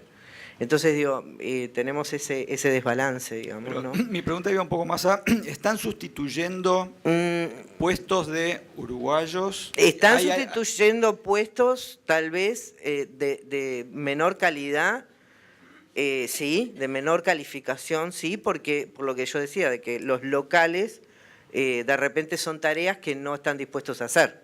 ¿Me explico? Que es lo que siempre pasa. Cuando el uruguayo emigraba a otros países, terminaba haciendo tareas que de repente acá no las hubiera hecho nunca, pero en otro país, cuando es inmigrante, sí lo hace. ¿Me explico? Sí, entonces, sí, capaz que están sustituyendo en tareas de baja calificación. Por eso yo establecía la diferencia entre lo que es la corriente migratoria dominicana y lo que es la venezolana, por ejemplo. María Laura. Sí, quería agregar que en nuestro caso, a diferencia de lo que decía Geraldine, también recibimos muchos currículums de cubanos con muy buena formación en el área de TI particularmente, que es algo que en Uruguay cuesta muchísimo encontrar personas para el área de TI. Sabemos que es un área que es muy difícil de encontrar personas que... Encontramos muchos que cambian de una empresa a otra, pero vienen con ciertas expectativas también, expectativas muy altas, y nos resulta muy difícil cubrir esas posiciones. Nos pasa con estas personas que vienen del exterior, que entiendo que no sustituyen, sino que nos dan la posibilidad de ampliar esos puestos que se tienen que cubrir y que hoy Uruguay no está pudiendo cubrir esa demanda. Sí, y en algunos casos a nosotros nos tocó en proyectos, también porque no encontrábamos en el mercado determinados talentos que eran los que requerían las inversiones y las organizaciones, y en algunos casos no es que estén quitando puestos de trabajo de personas ya empleadas o con determinadas experiencias dentro de lo que es el mercado, sino que hay determinadas inversiones que requieren determinados perfiles con determinadas habilidades que no se encuentran en el mercado, y uno tiene que ir al exterior a buscar determinados perfiles, como por ejemplo se dio, y ustedes lo habrán escuchado, en el primer proyecto vinculado a celulosa. Era un proyecto nuevo en este país, era un proyecto que en realidad no tenía el país los perfiles, la experiencia de ese tipo de selecciones, las capacidades de los recursos humanos. Entonces, no es que no es que el mercado esté sustituyendo esos puestos, sino que en realidad en algunos casos no teníamos la experiencia, no teníamos los perfiles, y eso implicó que tengamos que importar determinados recursos humanos. También hemos recibido extranjeros, y ustedes en estas torres los podrán visualizar bastante, es porque hemos recibido también determinadas inversiones que tal vez hacen que se pasen determinados proyectos de determinados países y se concentren en Uruguay, lo cual es una buena oportunidad para nuestro país, que se concentre en Hub Shared Service Center, donde se traen determinadas tareas, determinados trabajos para nuestro país, y eso implica que también esas tareas, esas funciones, esas responsabilidades vengan acompañados de recursos humanos que se encuentran en el exterior para liderar determinados equipos de trabajo. En ese sentido, tampoco es que sustituye, pero simplemente es que se suman a un mercado laboral que antes no se encontraban. Gracias. No, quizá para agregar, yo creo que además, no sé si coinciden, pero esto también vino para quedarse y es básicamente parte de esas tendencias. Los límites, países ya empiezan a desdibujarse en eso de la búsqueda de trabajo y vemos que nos llegan currículums de gente que no necesariamente quiere venirse, como un caso como hablamos de Venezuela o algunos contextos donde realmente más que una elección es una necesidad, pero sí existe ya esto de los límites o al revés, o determinados pedidos de otras en nuestra consultora llegan de otros países donde nosotros también tenemos presencia, decirnos, bueno, este perfil existe, esta industria fuerte en Uruguay, me podés compartir ciertos perfiles, y de alguna manera es una nueva lógica que más allá de, como decía, en casos que son necesidades y por eso está esa ola más de inmigración, pero los límites empiezan a borrarse, con lo cual me parece que también es algo de ida y vuelta. Y cuando uno va a otros países, los servicios también se atienden por otras profesiones y quizá encuentran un uruguayo atendiendo, como decía Geraldine. Entonces me parece que esa ida y vuelta empieza a quedarse también, a venir para quedarse. ¿A quién no le ha pasado de llamar a un call center y ser atendido por alguien que vos decís dónde debe estar este individuo? Y capaz que está en la India, o capaz que está en, no sé, en cualquier otra parte del mundo y no precisamente acá. Entonces digo, creo que sí, en línea con lo que decía, el mundo se ha achicado tanto que hoy, en realidad, por eso, esto de la flexibilidad, vuelvo a atar con lo de la flexibilidad, ¿no? Es decir, en realidad hoy la tecnología tiene esa virtud de alguna manera, ¿no? Que nos permite trabajar en un mundo tan multicultural, tan multidiverso, que si no cambiamos las cabezas y los esquemas de formas de pensar, vamos a estar en serios problemas, ¿no?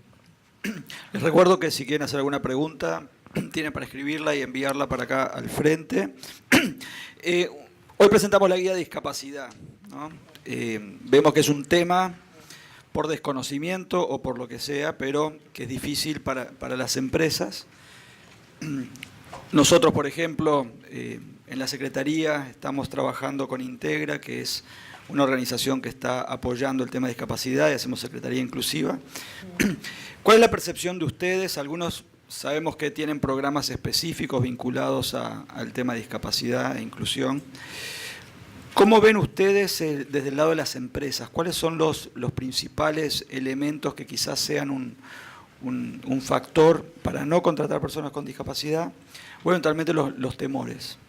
No estaban en la agenda, así que quien quiera arrancar.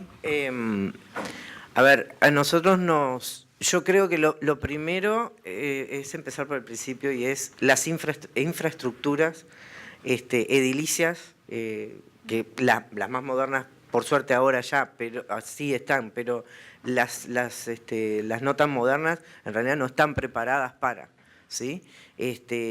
A nosotros concretamente tenemos un caso muy cercano de un compañero que tuvo lamentablemente un accidente muy severo y que cuando se tuvo que reintegrar tenía que bajar y subir escaleras porque no estaba prevista una rampa.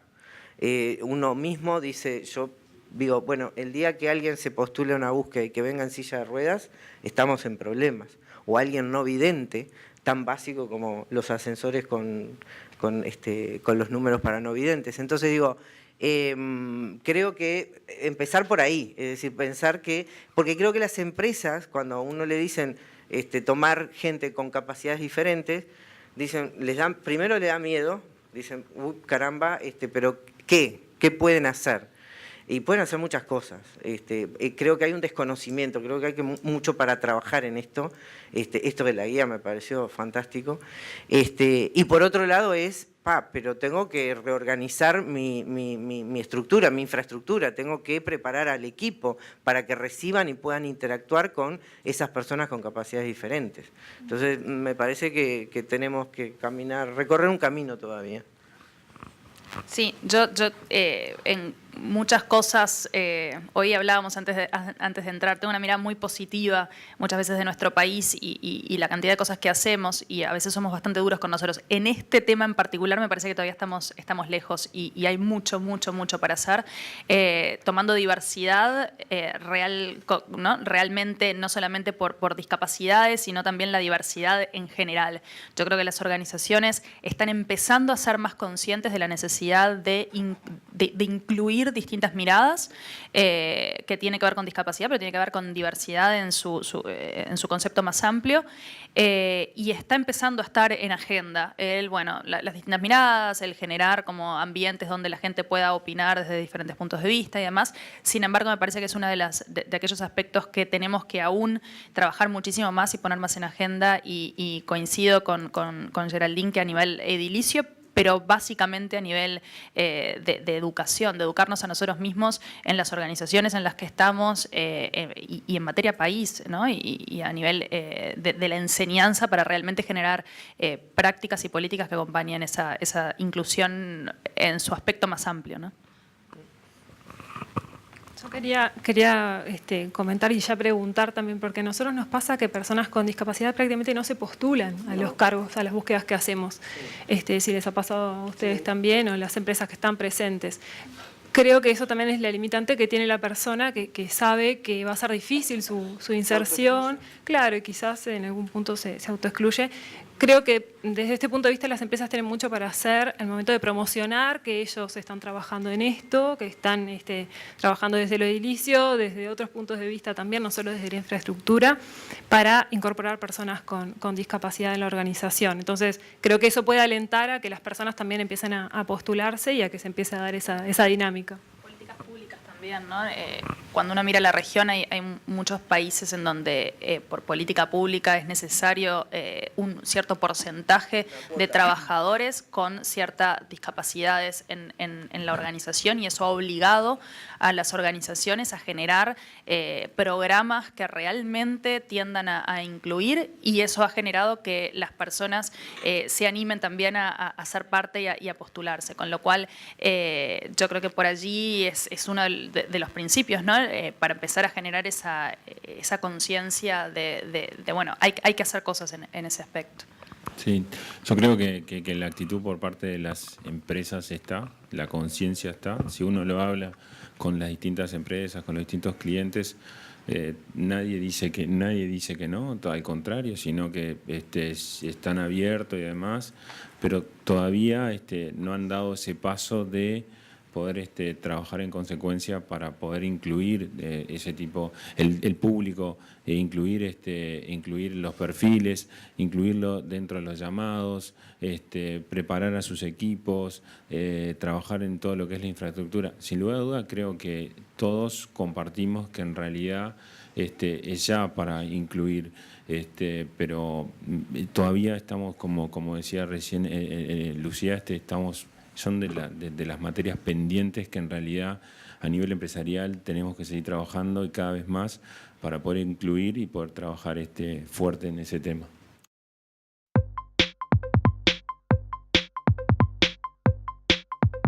Bueno, si leen la guía van a tener un par de sorpresas en el contenido. Primero, que Pronadis tiene una unidad de empresas que trabaja justamente para promover. Y la segunda sorpresa es que hay un proyecto de ley de la obligación de incluir un 4% para las empresas privadas. Está recién en proyecto, pero para quienes no lo saben, es un tema que puede venir. Es una ley que se apoya en una ley que ya está vigente en Ecuador, que no dejó de tener sus problemas y sus complicaciones, pero es un tema que está. Y abro alguna pregunta que vino de la audiencia. Y esto es para el panel.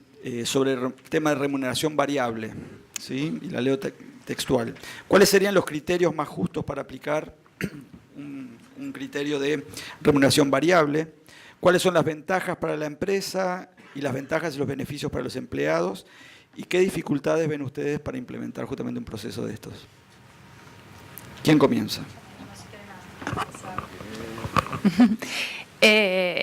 Justamente en una de las intervenciones anteriores fue una de las cosas que me surgían. No me acuerdo quién lo mencionó, creo que fuiste tú, María Laura, que era el cómo hacer para identificar qué es lo que nuestra gente en particular quiere. Y muchas veces lo que nos pasa es que cuando tenemos distintas generaciones, distintas personas, quieren distintas cosas o valoran distintas cosas. Y en esto de la remuneración y de los componentes de beneficios, no únicamente lo monetario, sino también buscando el poder generar cosas diferentes, una de las dificultades que he visto algunas organizaciones hoy por hoy enfrentar es el intentar generar beneficios diferentes en función de los diferentes públicos. ¿Qué significa esto? El poder decirle a las diferentes personas que son parte de la organización, esta es la grilla de beneficios que tiene la organización, poder establecer algún sistema de puntaje en donde cada uno de los beneficios tenga un peso en función de lo que le cuesta a la organización y que cada uno de los trabajadores pueda elegir el beneficio que más le interesa. ¿Por qué? Y que eso pueda ser, por ejemplo, anual. Porque evidentemente cuando hablamos de una persona de 23, 24, 25 años, quizá un seguro de vida no es lo que más prima, o el apoyo para la educación de tus hijos no es algo que me interese, pero sí un apoyo a nivel, no sé, de educación o recarga de celular o lo que sea, sí se vuelve más competitivo. Entonces, en un punto, el poder implementar ciertas estructuras que permitan brindar beneficios que tengan que ver con eso, nos enfrentamos a ciertos temas legales. ¿Por qué? Y allí, sin entrar mucho en detalle, pero bueno, ¿cuáles son los derechos otorgados cuando yo brindo dentro de mis compensaciones determinados beneficios? ¿Los puedo hacer, lo puedo implementar así? O si alguien elige un beneficio, después yo tengo que seguir brindando ese beneficio. En fin, hay como una cantidad de cosas que tenemos que preguntarnos al menos cuando queremos empezar a implementar aspectos diferentes. Y en un punto esto tiene que ver con la flexibilidad que hablamos al comienzo y cómo estamos preparados a nivel de leyes y ¿no? Esto de la flexibilidad y al mismo tiempo las regulaciones que como organizaciones tenemos y que de alguna manera tenemos que lograr balancear. Cuando hablamos de remuneración variable, que no únicamente tiene que ver con la compensación y con los beneficios en sí, yo creo que allí la respuesta no es única a la persona que hizo esta pregunta, porque va a depender de la organización puntualmente, va a depender de esa cultura organizacional, cuál es el rubro, qué es lo que qué componente estoy dejando dentro de lo variable y a qué lo tengo atado. Y allí surgen también muchas otras discusiones que quizá no nos vamos de tema sobre la remuneración variable y cómo esta remuneración está atada a evaluación de desempeño. Bueno, ahora hay una cantidad de nuevas teorías que dicen, bueno, quizá no tenemos que atar directamente la evaluación de desempeño a la remuneración variable, porque en realidad, si no yo, jefe, cuando te estoy dando cierto feedback o te estoy diciendo en qué aspectos tenemos que mejorar, básicamente te estoy hablando de plata al final del día, porque depende de lo que te dé, entonces no es una conversación que apunte a mejorar ciertos aspectos y se está tendiendo más como un continuo donde esa retroalimentación es constante y tiene que ver más con decirte lo que voy viendo, lo bueno y lo malo y en fin, crecer y apuntando al aprendizaje que hablábamos también al comienzo. Con lo cual, sobre remuneración variable, mi respuesta es que hay mucha cosa para entender a nivel cultural de cada organización y allí definir qué es lo mejor para la organización en sí, pero sí me parece que algo que tenemos que tener todos en cuenta es cómo acompañar estas nuevas necesidades y nuevas generaciones que buscan esa flexibilidad desde el punto de vista de los beneficios que te otorgo como organización, y eso está atado a la retención que hablamos al comienzo y lo que decíamos de, bueno, ¿cómo hago para apuntar a mis distintos públicos y realmente entender lo que quieren y por qué eligen mi organización? A mi modo de ver, para hablar de remuneración variable, primero hay que ver el estado de madurez de la empresa y que esto sea realmente basado en elementos. Hay un par de cosas que son fundamentales y principales. Una es la objetividad y otra es que esté atado, como decía ella, a objetivos pero claros, medibles, acordados previamente con la persona. Y que después eso no vaya a cambiar porque, no, vendiste tanto que al final se me dispara el variable y entonces ahora te bajo el porcentaje. No, esas cosas no pueden pasar. Se establece un criterio y ese criterio se respeta a rajatabla, porque si no se pierde credibilidad. Yo quería agregar que dentro de los componentes o de los criterios que decían que hacía la pregunta, es muy a medida en cuanto a la organización. En Uruguay tenemos distintos criterios, a veces es uno o más de uno en cuanto a la remuneración variable.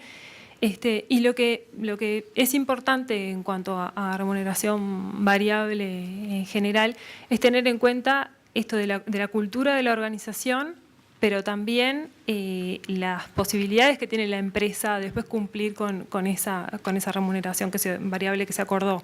En Uruguay tenemos muy presente, o en la mayoría de las empresas se da ese criterio más discrecional, digamos, que es lo que en las personas a veces no saben después cómo va a ser su remuneración variable, porque depende de ese criterio por parte de la empresa. Eso creo que es algo en lo que se tiene que trabajar y tener claro también cuando es un criterio, un componente discrecional, aclararlo desde el comienzo, porque después si no eso genera inconvenientes al momento de recibir esa remuneración. Sí, tal cual. Y en realidad es algo que excedió lo que son solamente y exclusivamente los departamentos comerciales, donde en realidad uno antes pensaba que eran solamente en los ámbitos comerciales o de negocio, donde había una estructura de remuneración que era fijo y variable. Eso ha cambiado, eso ha cambiado en todas las posiciones, eso ha cambiado más porque hoy trabajamos más sobre objetivos y definimos objetivos. Es claro, y como dice el panel, es algo muy importante dejar bien definidas las bases de cualquier estructura de remuneración variable, para que eso después no termine siendo un boomerang en realidad y que termine impactando lo que hablábamos recién, que es el tema de retención de talento, donde si uno no define claramente cuáles son las bases de una remuneración variable, eso puede terminar siendo perjudicial de alguna manera para mantener esa estructura de trabajo.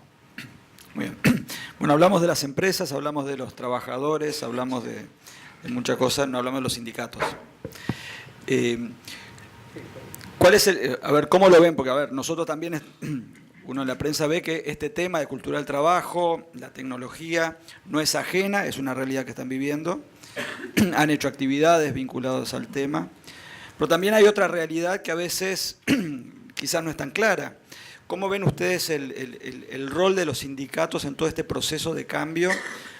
Cuando las empresas quizás vienen a preguntarles, alguna empresa quizás venga para instalarse, les pregunta cómo es el ambiente sindical. Hace poco tuvimos un caso muy concreto de una empresa que se retiró del mercado, bueno, justamente para evitar un enfrentamiento que quizás no estaba dispuesto a afrontar. ¿Cómo ven ustedes en este escenario el rol y cómo juegan los sindicatos? En general las empresas le tienen terror a los sindicatos y las extranjeras no entienden la cabeza de los sindicatos nuestros. Están habituados a funcionar con sindicatos mucho más profesionalizados, mucho más preparados, más capacitados.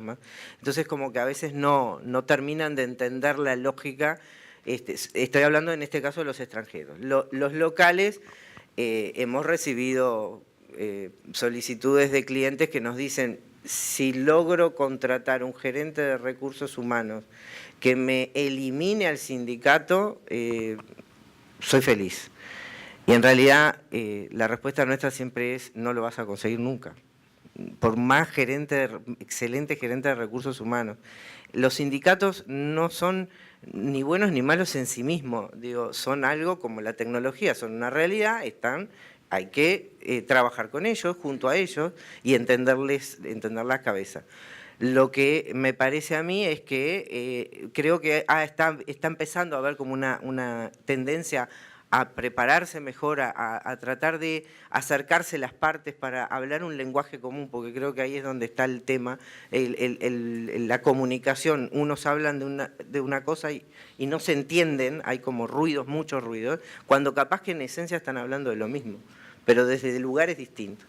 Entonces, a mí me parece que el sindicato es algo natural, que está y hay que trabajar con ellos.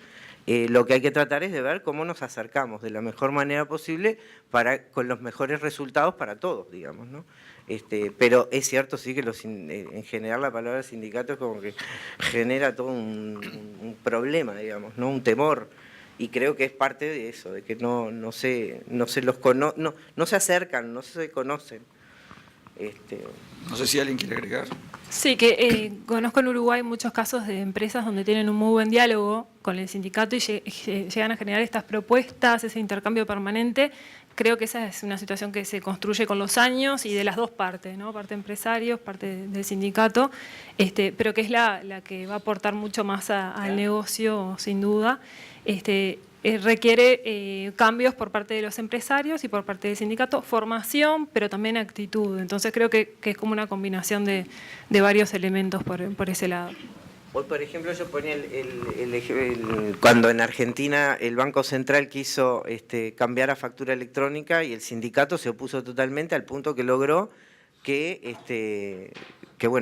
esa medida no se tomara. Y por otro lado, el sindicato de los peajes en Córdoba tomó otra actitud. Es decir, por eso, de vuelta, es cómo encaran, cómo son las cabezas de nosotros mismos, digamos. Sí, nosotros creemos que es un jugador más del ámbito empresarial y que en realidad hay un tema de comunicación que debería trabajarse más entre los ámbitos. Nosotros hemos asistido en los últimos años tal vez a organizaciones que han salido del mercado, que han cerrado sus estructuras y demás, no necesariamente por un tema de sindicato, sino a veces más por un tema empresarial, más por un tema de negocio, más por un tema de adquisición de compañías en otras partes del mundo que hacen más eficientes sus producciones, sus entregas y demás, pero claramente es un tema que a nosotros cuando recibimos inversores, los asesoramos del mercado, charlamos, le contamos un poco la realidad, no solamente de la disponibilidad de recursos humanos en el mercado, sino que se suma como otra pregunta más lo que es el ámbito de las relaciones laborales en Uruguay, el grado de madurez y demás.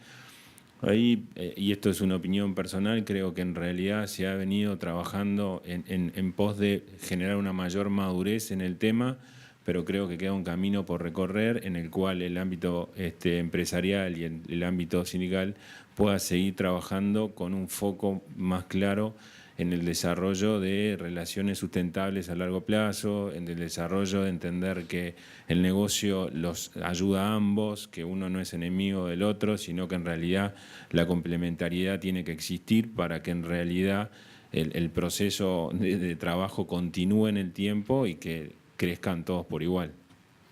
Sí. Y vuelvo a un tema que manejamos al principio, el tema de la flexibilidad laboral, ¿no? Obviamente esto influye en la retención, influye en la productividad.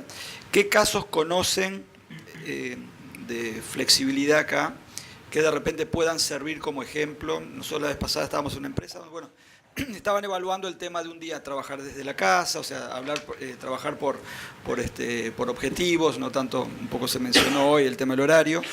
¿Qué casos conocen ustedes y que eventualmente pueden servir como buen ejemplo? Yo no quisiera hablar de empresas en particular, pero sí en el rubro consumo masivo se ha trabajado, hace muchos años se viene trabajando en lo que es flexibilidad, que es como algo de lo que ya está sentado y me parece que hace tiempo que lo vienen trabajando. Después hay muchas otras empresas que lo aplican en casos particulares, y eso es lo que todavía la ley tiene que acompañar, este cambio que se viene dando, que quisieran aplicarlos a muchos más casos, pero no lo pueden hacer por los impedimentos que después se encuentran ante algunas situaciones.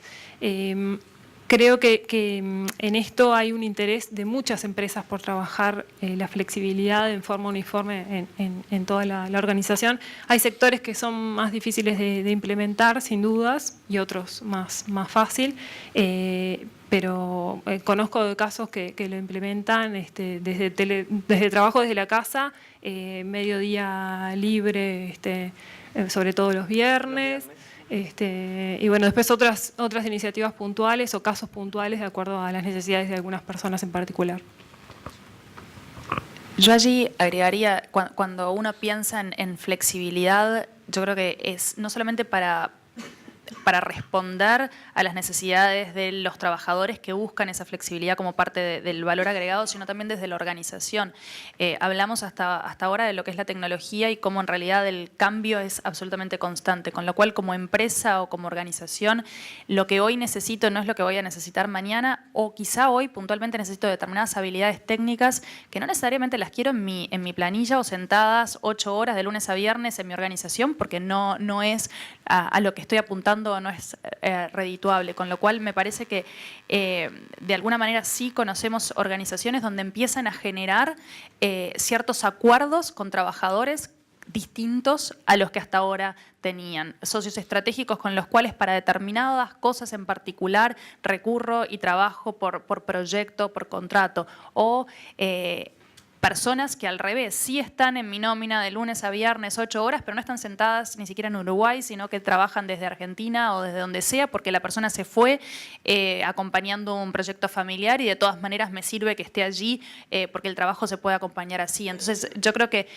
desde la organización también empezamos a notar cómo hay muchas empresas que encuentran en eso oportunidades que es un ganar-ganar para ambas partes y empiezan a implementarlo. Coincido que no necesariamente tenemos una legislación que acompañe en algunos casos el modelo en sí, pero yo creo que cada vez se ve más y cada vez se encuentran mejores formas de poder hacerlo, ¿no? Aquí una pregunta vinculada al tema de innovación dentro de las empresas, ¿no? Y principalmente vinculado a las nuevas generaciones. Y tenía que ver con la primera pregunta que hicimos a la audiencia sobre que una de las opciones era participación en la toma de decisiones o el involucramiento. Entonces, ¿cómo ven ustedes o qué ven que puede ayudar al involucramiento de las personas en la toma de decisiones, involucramiento en el desarrollo de nuevos negocios y darles espacio de participación? Si lo pensamos en innovación en general o en el poder participar dentro de la toma de decisiones, yo inmediatamente pienso en cultura, en lo que es la cultura organizacional. Si yo tengo una organización que necesita realmente, por el que tengo como desafío estratégico de negocio, necesito que mi organización innove y esté todo el tiempo generando cosas nuevas, necesito sin lugar a dudas tener una cultura que acompañe eso. Y me refiero a que si en mi organización no hay espacios para que la gente opine o no tengo tiempo disponible para que la gente haga y se equivoque, o si castigo el error porque, ¿no?, históricamente cada vez que alguien levantó la mano o probó algo nuevo y no le fue tan bien, hubieron como, ¿no?, castigos, o por lo menos, mira, no pruebes eso, no hagas eso porque fíjate lo que le pasó a fulano, ¿no? Y las historias de la organización de alguna forma están diciendo eso. O bueno, o básicamente no opines porque cuando nos sentamos en una sala de reunión habla el gerente o el jefe y no habla nadie más. Yo creo que la cultura es la base, el generar una cultura que acompañe la innovación, que generar una cultura que acompañe la toma de decisión consensuada, el trabajo en equipo, es lo primero que hay que hacer si busco eso como parte del ADN de la organización. Con lo cual no va a pasar que la gente empiece a innovar, no va a pasar que la gente empiece a participar en la toma de decisiones solo porque las nuevas generaciones están ¿no?, inclinadas a eso, si yo no genero la cultura necesaria para que eso pase. Quería agregar que en relación a lo que es la toma de decisiones o el espacio para tomar ciertas decisiones, involucra al superior directo, ¿no? El estilo de liderazgo que tenga y que dé espacios para que eso se genere. Si no es inviable, por más que la persona tenga el perfil, después no va a poder llevarlo a cabo. Entonces creo que ahí involucra al superior directo.